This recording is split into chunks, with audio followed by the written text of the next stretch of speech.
देवरिया के दंगल में किसका होगा मंगल?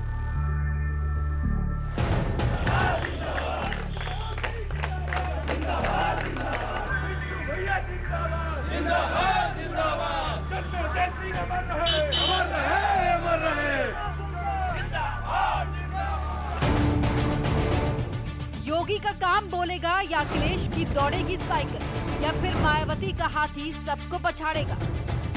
प्रदेश की जो पिछली सरकारें थी वो अपने आप में अपने गिरेवान में झांक के देखें। से समाजवादी पार्टी की सरकार सत्ता से गई है, कोई विकास काम नहीं हुआ है। भारतीय जनता पार्टी ने वो काम किया है इन 50 सालों के जो 50 साल में नहीं हुआ था।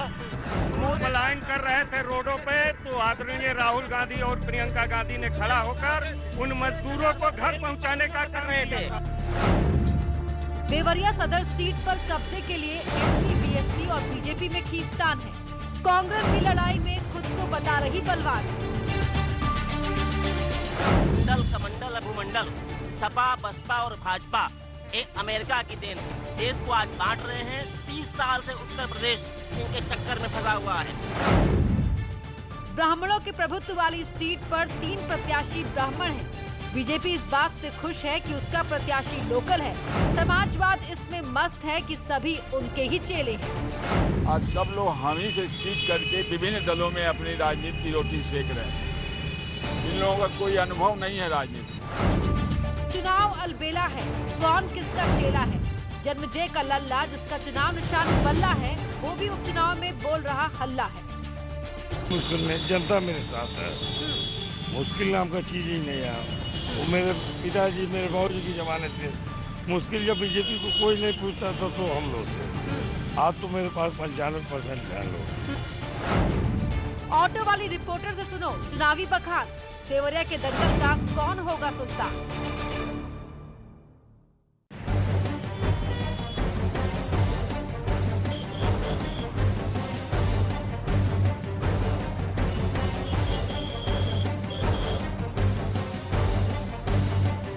देवरिया सीट पर चुनाव प्रचार जो है वो शुरू हो चुका है धुआंधार, और प्रत्याशी अब हर जगह हर चौराहे पर ये प्रयास कर रहे हैं बताने का कि किसने कितना काम किया है, किसके दावों में कितना दम है। हमारे साथ बातचीत करने के लिए यहाँ पे मौजूद है समाजवादी पार्टी की ओर से प्रत्याशी ब्रह्मशंकर त्रिपाठी, जो कि प्रचार करने के लिए आए हुए हैं। इस सीट पर फाइट किससे है, आपकी टक्कर किसे मानते हैं यहाँ पर, किसने यहाँ पे ज्यादा काम किया है? देखिए, ऐसा है कि ये जितने लोग लड़ रहे हैं सब मेरे अनुज हैं। आज सब लोग हामी से सीख करके विभिन्न दलों में अपनी राजनीति की रोटी सेक रहे हैं। इन लोगों का कोई अनुभव नहीं है राजनीति में। अच्छा, मैंने तो जीवन में हमेशा संघर्ष किया है और बचपन से सोशलिस्ट, प्रजा सोशलिस्ट से लेकर आज तक समाजवादी विचारधारा में मैं हूँ। मैं आया हूँ, जनता का यहाँ बड़ा सम्मान दे रही है और हर जाति धर्मों से ऊपर उठकर समाजवादी पार्टी के कैंडिडेट को वोट देने के लिए तैयार है। तो ये देखिए समाजवादी पार्टी के प्रत्याशी हैं और कार्यकर्ताओं के हुजूम के साथ ये देवरिया सीट पे प्रचार करने के लिए निकले हुए हैं। और आपको कुछ ऐसा ही नजारा हर चौराहे पे दिखाई देगा जब समाजवादी पार्टी, बीजेपी, बसपा, कांग्रेस की तरफ से जो प्रत्याशी हैं वो प्रचार कर रही हैं। 3 नवंबर को वोटिंग के बाद ये तय होगा।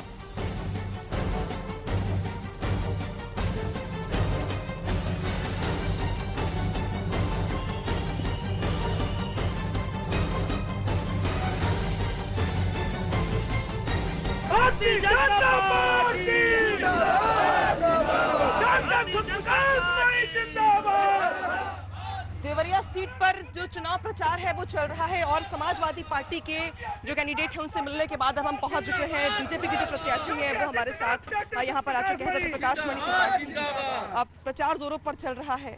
यह बहुत बड़ा पर्व है। जानती है कि लोकतंत्र की रक्षा के लिए ही यह अभियान चलता है चुनाव का, और लोकतंत्र में तभी जीवित रहेगा जब चुनाव होंगे। तो उसकी प्रक्रिया है, इसमें हम लोकतंत्र को जीवित रखने की प्रक्रिया में शामिल है तो मजा आएगा ही। लेकिन आपके सामने जो कैंडिडेट हैं समाजवादी पार्टी की ओर से, वो सरकार में मंत्री भी रह चुके हैं, ब्राह्मण भी हैं। कोई नहीं है टक्कर में। लगता नहीं है कि मुश्किल होगी? जी, लगता नहीं कि मुश्किल होगी? कोई मुश्किल नहीं है। वो यहाँ के रहने वाले नहीं हैं। वो कई बार चुनाव हार चुके हैं। हमारे पार्टी के रजनीकांत मणि त्रिपाठी उनकी जमानत जब्त करा चुके हैं। वो दूसरी जगह से आए हैं। मैं यही का रहने वाला हूँ, यही मेरा कॉलेज है, यही मेरा गांव है, इसी शहर के केंद्र में मेरा आवास है। मैं एक एक गली से परिचित हूँ, एक एक घर से परिचित हूँ उनसे कैसी मुश्किल। और मैं देवरिया का बेटा हूँ, देवरिया का रहने वाला हूँ। तो फिर फाइट किससे मान रहे हैं आप? कैसी फाइट? कोई फाइट नहीं किसी से। उनका कहना कि भाई जो प्रत्याशी चारों हैं वो चारों ब्राह्मण ही हैं, वोटों का बंटवारा होगा, दिक्कत भी हो सकती है। वो किसी समीकरण के तहत मांगे होंगे टिकट। हमारा किसी समीकरण के तहत टिकट नहीं मिला है। आप यहाँ खड़े हैं लोग, लाइन से आप नाम पूछ लीजिए। यहाँ सभी समाज के लोग हैं, इसमें केवल ब्राह्मण नहीं है। आप नाम पूछ लीजिए तो स्पष्ट हो जाएगा। मुझे तो सबका लोग मानते हैं और ये मान के चल रहे हैं कि सत्यप्रकाश मणि ऐसे व्यक्ति हैं, चुनाव लड़ रहे हैं भारतीय जनता पार्टी से, कि जो वोट अपना समाजवादी पार्टी समझती है और बहुजन समाज पार्टी समझती है, उसमें से 75% सत्यप्रकाश मणि के साथ है। मैं उनको वोट तो यानी कि कास्ट से कोई मतलब नहीं है हमारा कोई। मैं ईश्वर के सामने भगवान जी हैं, मैं जातिवाद के बारे में सोचता ही नहीं। मैं तो सबका हूँ। देखिए एससी से आते हैं, ये ठाकुर साहब हैं, पंडित जी हैं, मैं गौड़ हूँ, ये गौड़ हूँ, ये वर्मा जी हैं, देख लीजिए ये गौड़ हैं, ये निषाद हैं, मुसलमान लोग भी पीछे, बहुत बड़ी संख्या में बहुत ज्यादा वोट कर रहे हैं इस बार। हाँ, बहुत ज्यादा वोट कर रहे हैं मुसलमान।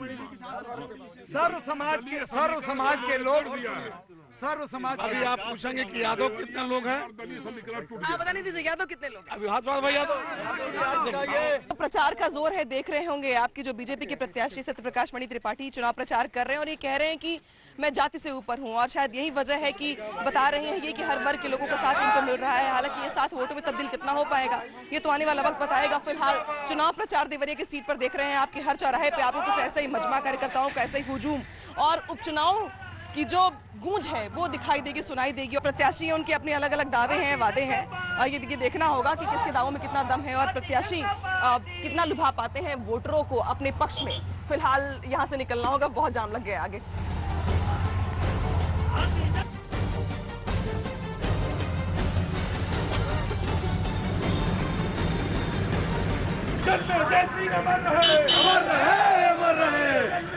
चुनावी प्रचार के इस मौसम में जो जन्मेजय सिंह विधायक जो थे जिनका निधन हो गया, उनके बेटे अजय प्रताप सिंह उर्फ पिंटू मैदान में है और वो चुनाव प्रचार के लिए निकले हुए हैं। इनके बारे में ये भी कहा जा रहा है, एक लाइन कही जा रही है कि जन्मेजय का लल्ला चुनाव चिन्ह है बल्ला। तो बल्ला देख रहे होंगे आप लोगों के हाथों में है और कार्यकर्ता पीछे चल रहे हैं। पिंटू जी, अभी ये माना जा रहा है आपके लिए, आगे आइए, पीछे भीड़ लग जाएगी, जाम लग रहा है। अभी लड़ाई जो है देख रहे होंगे कि आप निर्दलीय नामांकन भरा है आपने, कितनी मुश्किल है आपके लिए? कोई मुश्किल नहीं, जनता मेरे साथ है। मुश्किल नाम का चीज ही नहीं है। वो मेरे पिताजी मेरे बाबूजी की जमाने थे, मुश्किल जब बीजेपी को कोई नहीं पूछता था तो हम लोग थे। आज तो मेरे पास 95% है लोग, 5% वाले कुछ नहीं होता है। लेकिन लोग ये भी कह रहे थे कि भाई टिकट तो आपको मिलना चाहिए था पार्टी की ओर से। पार्टी का विषय, टिकट नहीं थी, वो देखेगी अपना समझ लिया क्या करना चाहिए था क्या नहीं, उससे मुझे क्या मतलब है। मुझे जनता का प्यार चाहिए, जनता का प्यार है। ठीक है, तो ये अजय प्रताप सिंह और पिंटू है जो कि प्रचार के लिए निकले हुए हैं और पिताजी के जो कामकाज है इनका ये कहना है कि जो पिताजी के कामकाज है उसको वो आगे बढ़ाएंगे और जो उन्होंने रास्ता दिखाया है उसको लेके आगे बढ़ेंगे। और ये लड़ाई दिलचस्प इसीलिए भी हो जाती है क्योंकि बीजेपी की तरफ से ये पहले माना जा रहा था कि उनके फैमिली में किसी को टिकट दिया जाएगा, लेकिन अब उनके बेटे ने निर्दलीय नामांकन भरा है तो लिहाजा अब ये माना जा सकता है कि कितने वोट तब्दील हो पाते हैं कम से कम कार्यकर्ताओं की तरफ से भावनाओं के आधार पर। ये देखने वाली बात होगी। फिलहाल पीछे जाम लग रहा है और मैं निकल रही हूँ यहाँ से।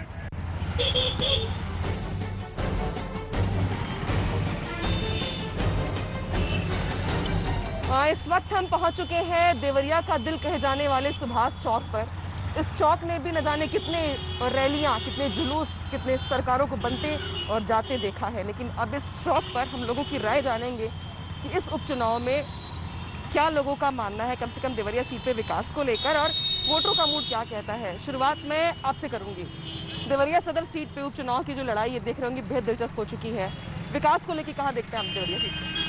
देखिए, कांग्रेस पार्टी के प्रत्याशी जो है मुकुंद भास्कर त्रिपाठी हैं और विगत 32 साल पहले जो कांग्रेस जहां से विकास का काम छोड़ा था वहीं से आगे विकास के मुद्दों पर आगे की लड़ाई लड़ेगी। जो 32 साल पहले कांग्रेस ने विकास किया आज वही आपको दिखाई दे रहा है। 32 सालों में गैर कांग्रेसी साल में बीजेपी सपा ने कोई काम नहीं किया, कोई काम नहीं किया। बता दीजिए कितने राजकीय इंटर कॉलेज बनाए, कितने राजकीय डिग्री कॉलेज इनके समय में स्थापना हुआ, चाहे बीजेपी हो, चाहे समाजवादी हो, चाहे भारतीय जनता पार्टी की जो है या बहुजन समाज पार्टी की सरकार हो। आज जो है जो मेडिकल कॉलेज आपका निर्माण है वो भी कांग्रेस की देन है। जब गुलाम नबी आज़ाद साहब जो है स्वास्थ्य मंत्री थे, उन्होंने एक कानून बनाया था कि 3 लोकसभा के अंतर्गत जो बड़ा लोकसभा होगा, जो मुख्यालय होगा, वो जिला चिकित्सालय को अपग्रेड करके जो है हम मेडिकल कॉलेज बनाएंगे। आज वो मेडिकल कॉलेज उस कांग्रेस के बनाए हुए कानून के तहत जो है कार्य हो रहा है। देखिए, देवरिया जनपद में 14 चीनी की मिलें हैं। देवरिया जनपद को चीनी का कटोरा कहा जाता था।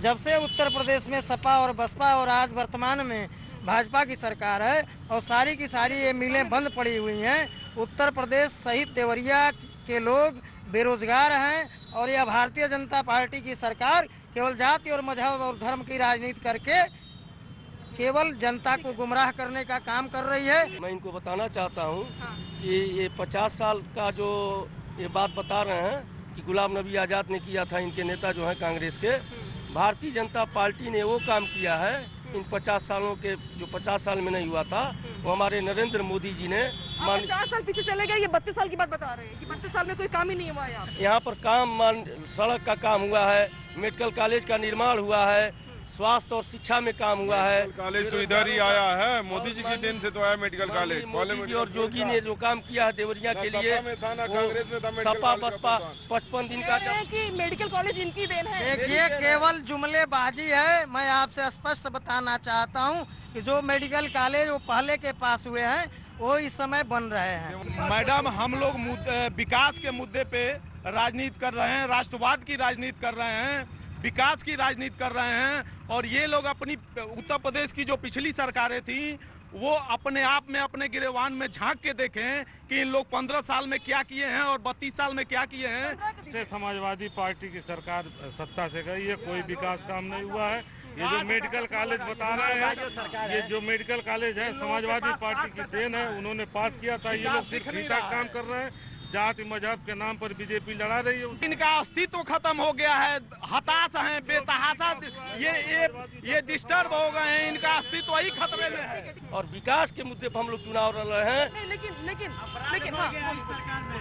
देखिए, हम इतना जानते हैं कि मंडल कमंडल भूमंडल सपा बसपा और भाजपा ये अमेरिका की देन है। देश को आज बांट रहे हैं। 30 साल से उत्तर प्रदेश इनके चक्कर में फंसा हुआ है। और 30 साल पहले जहां उत्तर प्रदेश था, आज भी वही है। मंडलवादी कमंडलवादी दोनों भूमंडलवादियों के चट्टुए हैं। सपा बसपा भाजपा एक है। ठीक है, बता रहे हैं। मैं आपसे पूछना चाहता हूँ कि अभी 55 दिन का जो लॉकडाउन हुआ था पूरे भारत में, कहाँ सपा चली गई थी, कहाँ बसपा चली गई थी, कहाँ चले गए थे? जब मजदूर पलायन कर रहे थे रोडों पे, तो आदरणीय राहुल गांधी और प्रियंका गांधी ने खड़ा होकर उन मजदूरों को घर पहुंचाने का कर रहे थे। रेल के पटरियों पर कर रहे थे। रेल के पटरियों पर कर रहे थे। और सरकार झूठ बोल रहे हैं। मजदूरों को घर तक पहुंचाने का काम कांग्रेस पार्टी ने किया था। मैडम, पार्टी की सरकार को ये इन्होंने गिला दिया है और सलापट समाजवादी पार्टी का लगा हुआ ये लोग हटवा रहे हैं। और ब्रह्मा समाजवादी पार्टी के काम को आप लोग अपना बता रहे हैं। जी मैडम, चूंकि हम लोग भारतीय जनता पार्टी राष्ट्रवादी विचारधारा के लोग हैं और विकास वो तो कह रहे हैं कि उनके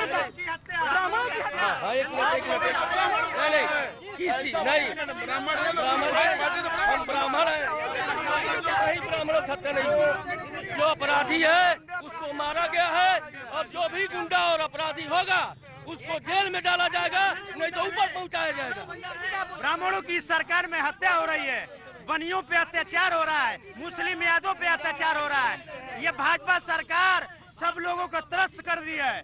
और तमाम दल जो आरोप लगाते हैं धर्म की राजनीति के, वो अपने ही धर्म की राजनीति करते हैं। हम लोग केवल विकास और राष्ट्रवाद की राजनीति करते हैं। कह रहे हैं कि विकास की बात करते हैं। कोई विकास नहीं हुआ, कहीं भी विकास नहीं हुआ। कुशीनगर में जो एयरपोर्ट है उसको मुख्यमंत्री जी ने गोरखपुर ले जा रहा है। क्या विकास किए? अखिलेश यादव ने गोरखपुर से लेके बलिया तक 4 लेन बनवाया। इन्होंने क्या किया? कुछ नहीं किया। भारतीय जनता पार्टी ये जो ओवरब्रिज का काम है, चाहे सड़कों का काम है, विगत 5 सालों के अंदर ये विकास हम लोगों ने किया है। माननीय प्रधानमंत्री जी और माननीय योगी आदित्यनाथ मुख्यमंत्री जी के बुनियादी काम जब से समाजवादी पार्टी बसपा और कांग्रेस ने केवल जाति के नाम पे ठगने का काम किया है और भारतीय ब्राह्मणों की सरकार में हत्या किया जा रहा है। भारतीय जनता पार्टी यही स्थापित कर रही है, यादव और मुस्लिमों को पे अत्याचार हो रहा है, बनियों पे अत्याचार हो रहा है।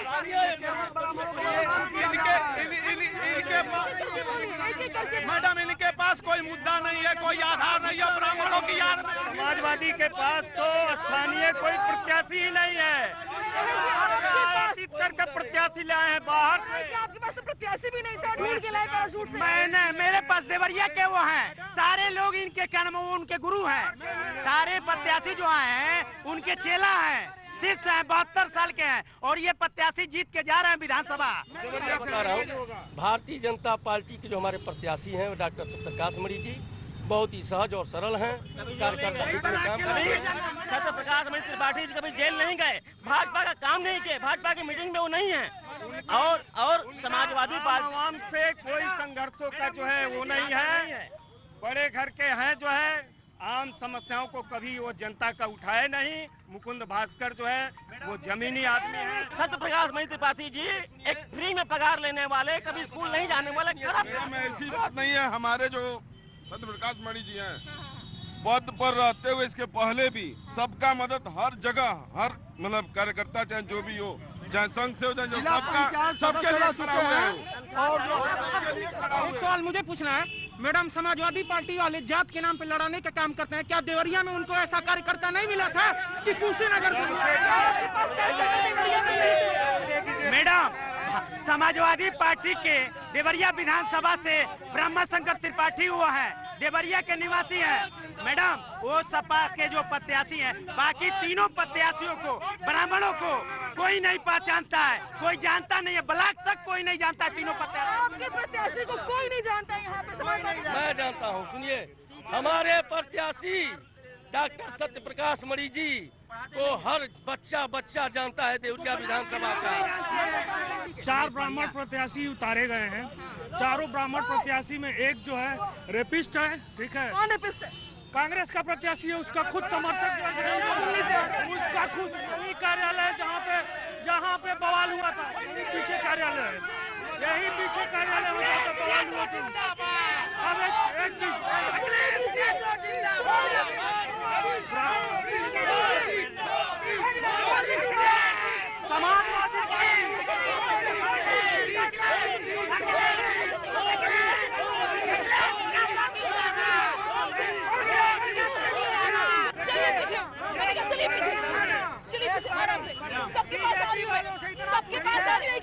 क्या बेचेंगे? दूसरा नंबर किस चीज का है? एयरपोर्ट रेलवे तो बेच दिए, 10 रुपए का प्लेटफॉर्म, स्टेशन बिक गया, रेलवे बिक गया, उसकी बगल की जो 40 फीट की बाउंड्री है वो भी बिक चुका है। आप उसको गौर करिए। देश बचा हुआ है मैडम, देश बचा हुआ है। ये सारे लोग नेता हैं, मैं यहाँ का स्थायी निवासी हूँ। नहीं, आप बताइए ब्रह्मा वो बाहर से आते हैं, पूरी कुलदीप सेंगर का दलाल। ब्रह्मा शंकर त्रिपाठी का देवरिया की डिग्री है, राघव नगर में मकान है, उनका 2 विधानसभा पड़ता है। ये लोग सब झूठ बोल रहे हैं। रहने वाले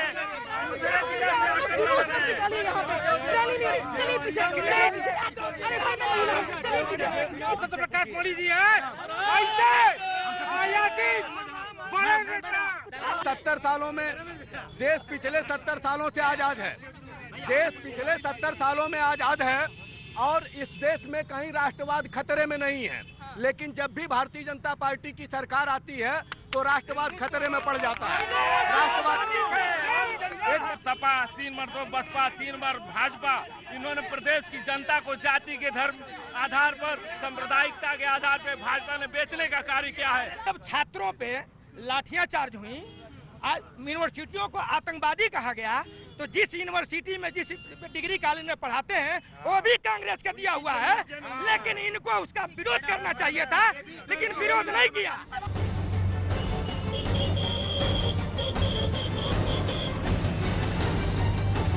देवरिया किस सीट पर वोटरों का मूड जानने के लिए हम अलग अलग चौराहे पे घूम रहे हैं, जा रहे हैं, लोगों से बात कर रहे हैं। और इस वक्त मैं पूर्वा चौराहे के पास एक जगह पे मौजूद हूँ जहाँ पे इमरती, समोसे और लौंग लत्ता, पूर्वांचल में एक मीठा जो है वो लौंग लत्ता भी है, देखिए आपको मिल जाएगा यहाँ पर। और ये हर जगह नहीं मिलता, सिर्फ बलिया, देवरिया, मऊ, आजमगढ़ तक ही आपको डिश मिलेगी ये वाली। और समोसा इमरती तो खैर जानते ही होंगे आप, लेकिन इस मिठास में और इस पूरे डिश के बाद सियासी जो घमासान है उस पर भी जिक्र करना जरूरी होगा कि भाई लोगों की राय क्या है यहाँ पर चुनाव को लेके। सबसे बड़ी बात है कि काम पहले बेरोजगारी की दिशा में होना चाहिए, अनएम्प्लॉयमेंट की दिशा में होना चाहिए। उसके लिए कुछ काम हुआ है? यहाँ के नौजवान कहाँ जाते हैं रोजगार के लिए? यहाँ के मैं तो खुद एक प्राइवेट सर्विस वाला हूँ और एक जो प्राइवेट स्कूल है उसमें पढ़ाता हूँ।